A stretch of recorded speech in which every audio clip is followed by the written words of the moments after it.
Hello, buddy. Welcome back to the Tin Man Scoring Channel.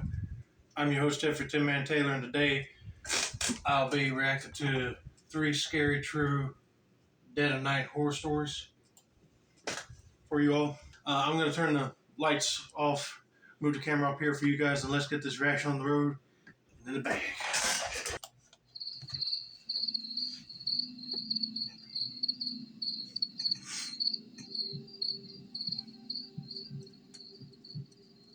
I've always enjoyed late night walks. There's something about the stillness that makes everything feel simpler. I'm a welder by trade, been doing it for over 40 years now. I live alone on a big farm, just me and my dog Bosley. The house is too large for one person, but I never had the heart to downsize after my wife Maria passed away. Well, I'm sorry to hear about your wife passing away, but also, I used to like walking in the nighttime, in the evening times before it gets too dark. But if we walked out at night, we would always carry a flashlight. My kids moved out years ago. Ever since cancer took her, it's just been me and Bosley. One night, after a long day in the shop, I decided to go for a walk. My property is pretty big, so just a single loop is usually enough to satisfy my craving. The air was cool, and Bosley trotted along beside me. Sometimes I think he likes me more than I like him. I've walked that loop hundreds of times, but as I was heading back toward the house, something caught my eye. I glanced up at the second story window, the one that looks out from the bedroom Maria and I used to share. For a split second, I thought I saw something move. I stopped dead in my tracks, staring up at that window. There was no reason anyone should be in there. I hadn't been in that room in years, couldn't bring myself to. I felt my blood start to boil at the thought of some stranger breaking into my house. I wasn't going to stand for that. I rushed inside, my heart racing, and ran upstairs. The room was empty, just like I'd left it. What? Yeah, I wouldn't stand for that either. I'll be going in there with a gun to see who in the world's in my room. No sign of anything out of place. I looked everywhere imaginable, but found nothing. Yes, I was pretty freaked out, but I was more angry than anything. I didn't take this kind of thing lightly. I figured I had just seen something that wasn't there. I stood there for a while, feeling foolish, but I couldn't shake the feeling that something had been there. The next night, I woke up to Bosley growling. He's a good dog, never barks unless there's something to bark at. I sat up in my bed, listening. That's when I heard creaking coming from upstairs. It could have just been the sounds of my old house, but my mind went directly to footsteps, which were coming from right above me. I'm sure you could guess which room is directly above mine. I debated grabbing my hunting rifle from downstairs, but didn't want to go that far. If it came down to it, I was fully confident that I could take whatever was up there hand to hand. I grabbed my flashlight and went to check. Again, nothing. The room was exactly the same, untouched. My anger was definitely starting to turn into anxiety at this point. Something didn't feel right in the house. The following night, I came downstairs to find the kitchen lights on. I know I turned them off before bed. I don't leave lights on. There was no question anymore. Someone was in my house. I started to panic. I called the police and told them I thought someone might be sneaking around. Hey, I'll be doing that myself just to get a second opinion on if there is anybody in the house or not. But I wouldn't mind living in a farmhouse the way he's describing.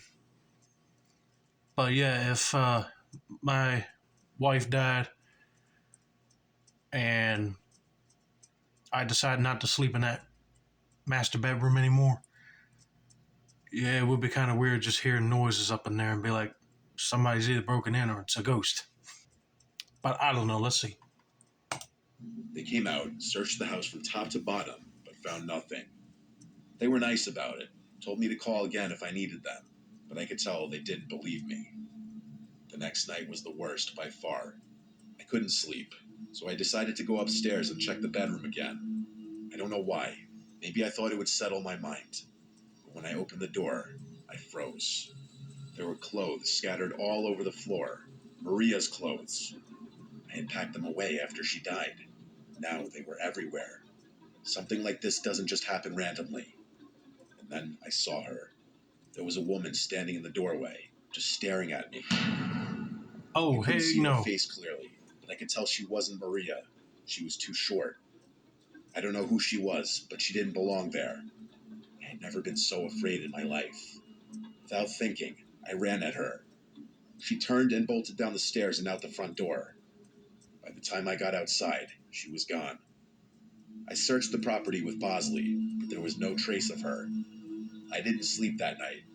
For months after that, I couldn't sleep. I was constantly on edge, convinced I heard footsteps upstairs at night. Every little noise set me off. I slept with my rifle next to my bed, terrified that I'd have to use it one night. Every little noise set me off. I debated calling my brother to come stay with me, but I wasn't going to do that. I was raised to always handle my own shit, so that's what I did. The nightmare didn't end, though.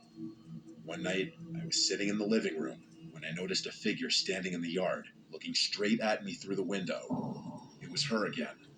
My heart felt like it stopped. I grabbed my hunting rifle and ran outside, Bosley close behind. She was still there, just a silhouette in the moonlight, watching me. I fired a few warning shots into the air, hoping to scare her off. That was enough to get her to turn and run into the darkness. It's not like that made me feel any better. I was literally being tormented by some random woman who was probably homeless. I couldn't even imagine why this was happening to me. I stood there for a long time, waiting to see if she'd come back. She never did. I haven't seen her since, but I know it's only a matter of time. I'm fully prepared to defend myself, but I don't think living in perpetual anxiety like this is sustainable. Thank God for Bosley. I have no idea what I'd do without him. I'm thinking it might be either a homeless woman, like you just said, or it might be your wife in a younger, her ghost changed back into her younger self. You never know. But yeah, that would be just terrifying. And plus, that's just the last straw of messing with his wife's clothes. I'll send an update if anything happens.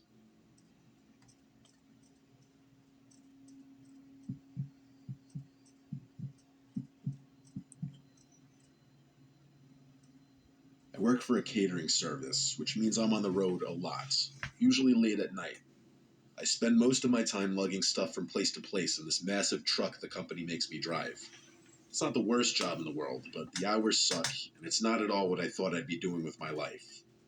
By the time I get home, I'm either so wired from caffeine that I can't sleep, or I pass out the second I hit the bed and stay that way for 12 hours. I was driving back home one night at like 2 a.m. It was nice to be driving my own car again. As I was approaching my house, I realized I had probably had one too many Red Bulls and there was no way I'd be able to sleep.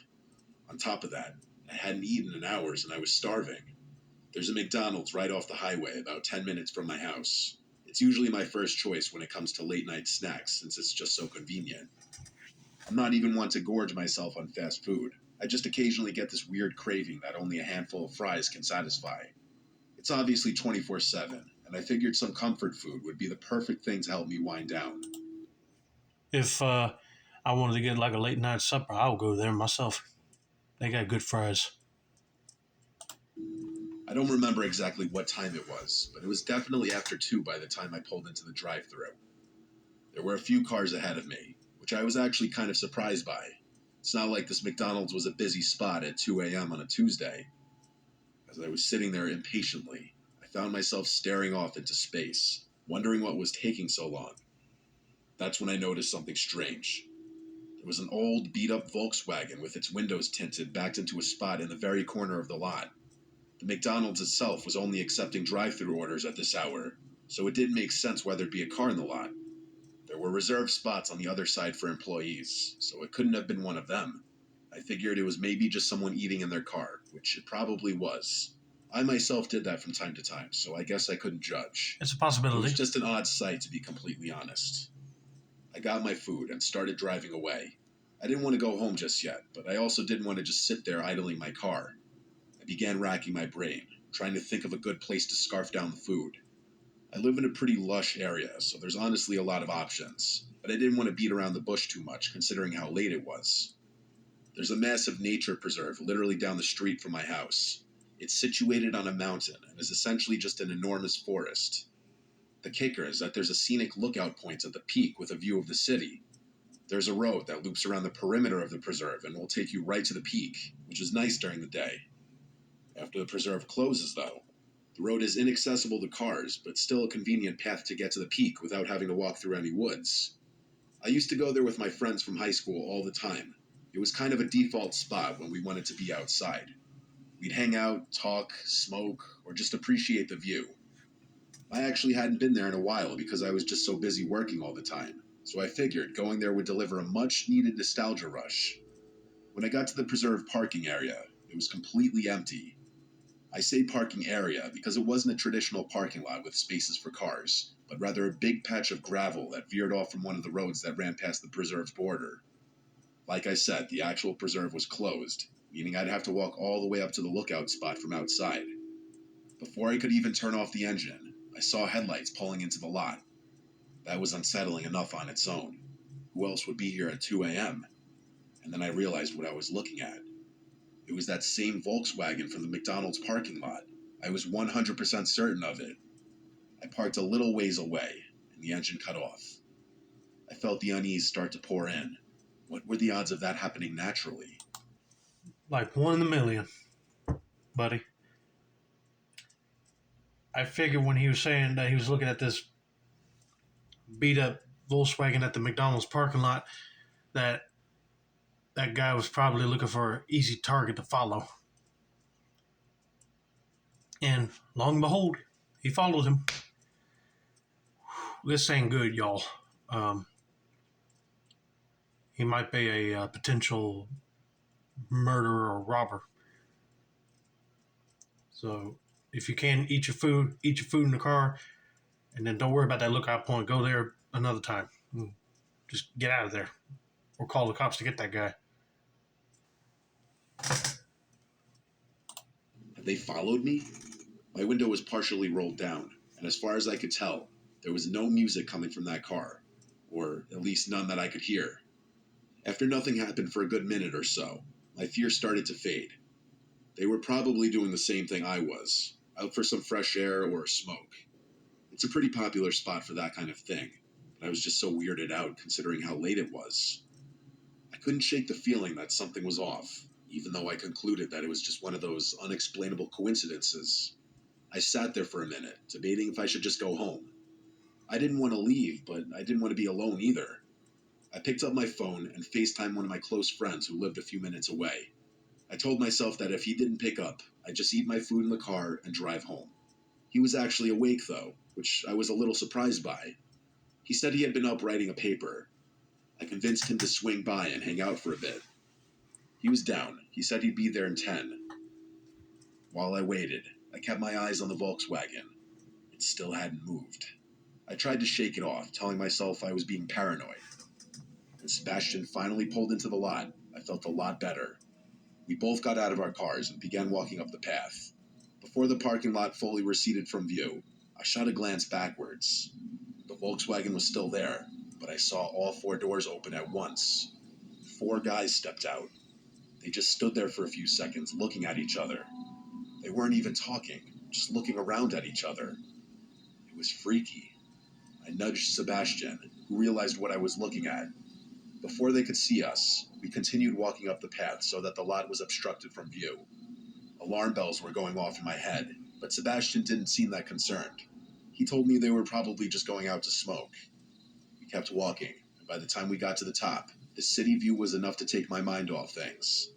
We always sat on this little rock wall that was supposed to keep people from wandering off the edge of the mountain.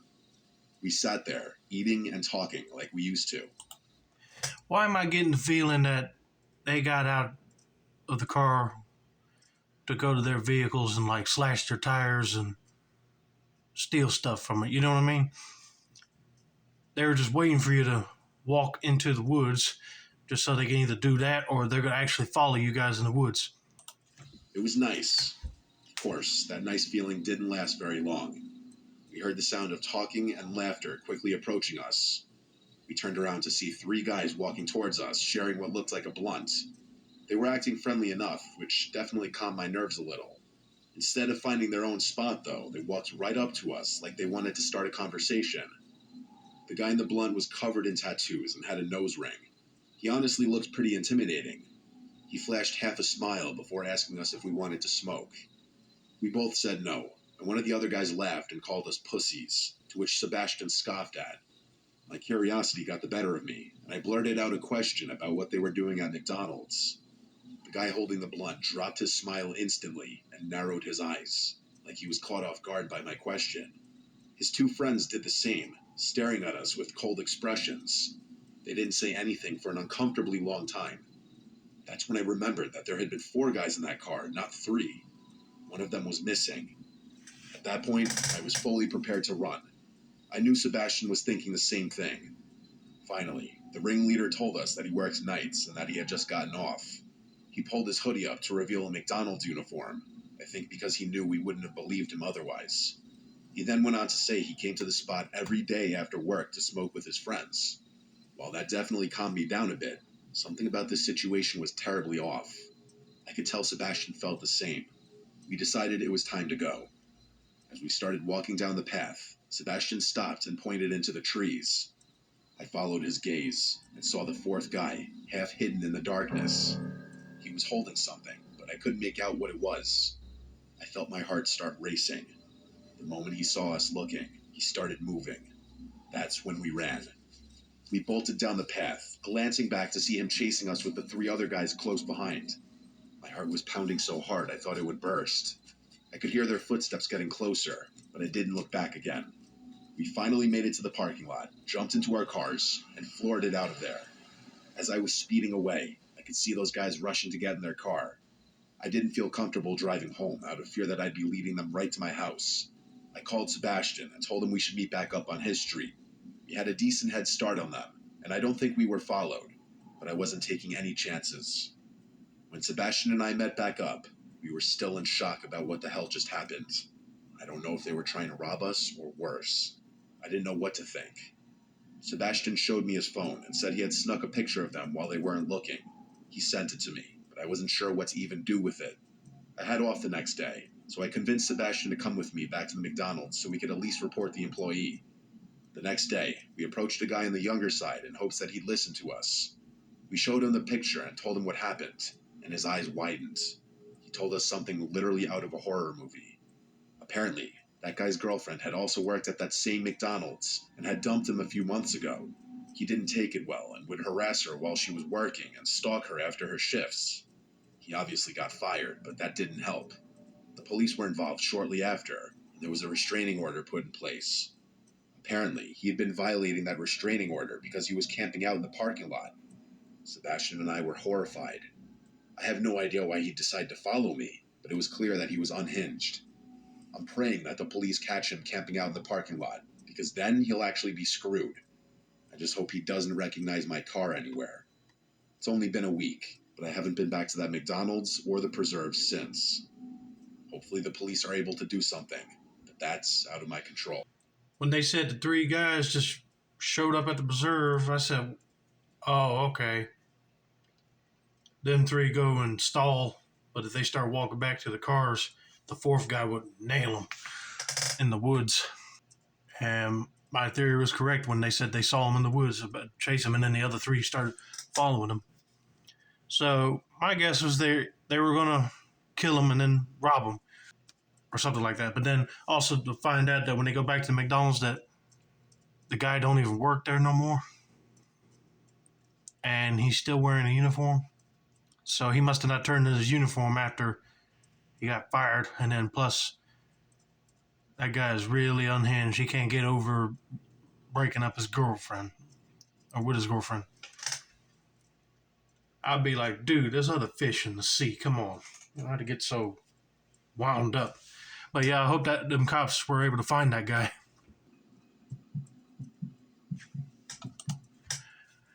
Alex Murphy, can't believe RoboCop is sending in a story. I'm just kidding.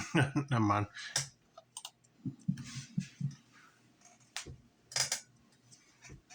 Forgive me if I don't remember every detail of the story. It happened a while ago.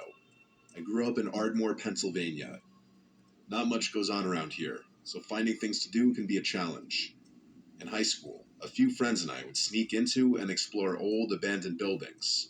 That's the sort of thing we did at that age. I didn't realize how popular that kind of stuff is until many years later. Apparently, lots of people like to explore abandoned buildings. Anyway, there was this abandoned church that we'd been to a couple of times before. It was in Narberth. I actually remember the exact address, 198 Elmwood Avenue. The place was creepy, but it was kind of our go-to spot for late-night thrills. One fall evening, a few of us decided to hit the church and drink a little inside. It was a chilly night, and the air had that crisp bite to it. There were 6 of us: me, Luna, Gina, Johnny, Max, and Allie. Okay, right off the bat, I don't know if I will walk into an abandoned church because you never know if it might be a lunatic living in there, but also that church could have been used for satanic purposes. You never know. The church sat behind an 8-foot chain-link fence, which we had to climb to get in. The doors were all boarded up, so we always went through a window on the side. Once you were inside, the first thing you noticed was the floor, or lack of one. The entire first floor was just dirt.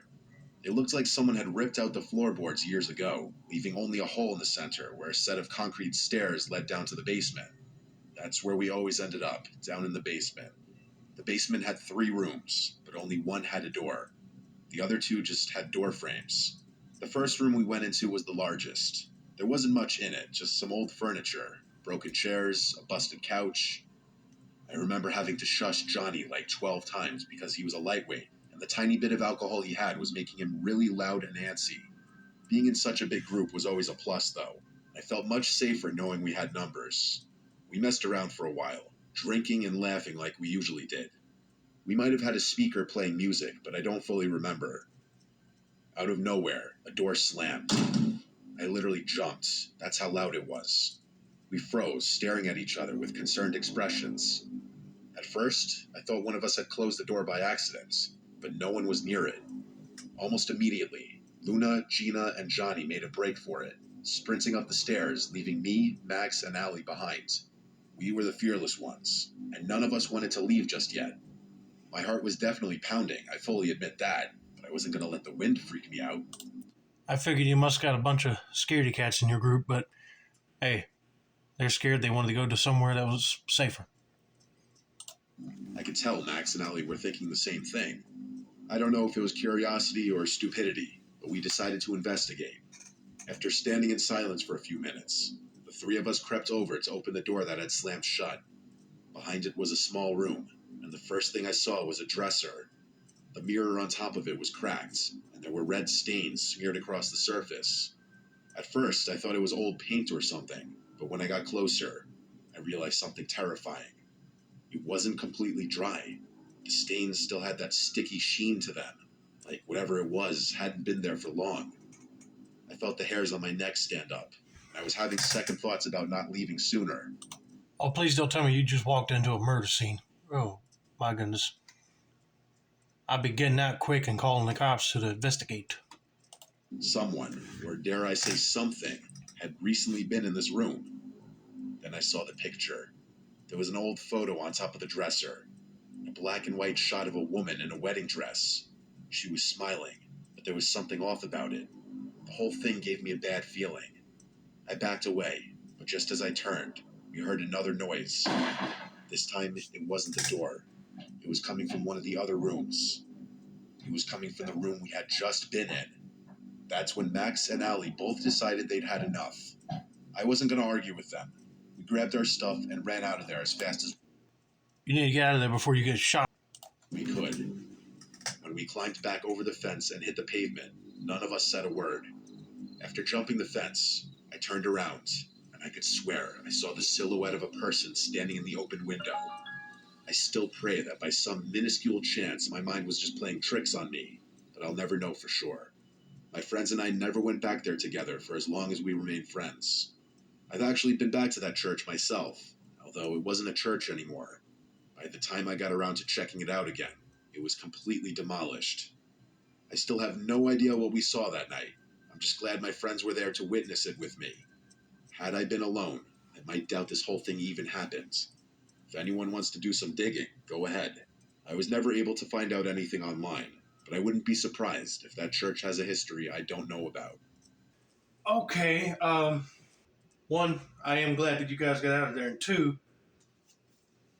I'm surprised you can't find anything on the internet, but hey, if it was some dark past that happened in that church, then I know the town probably wanted to hurry up and demolish the church down so quick. But that's going to be it for now. Don't forget to like, subscribe, turn on those post notifications for more Mr. Nightmare content like this.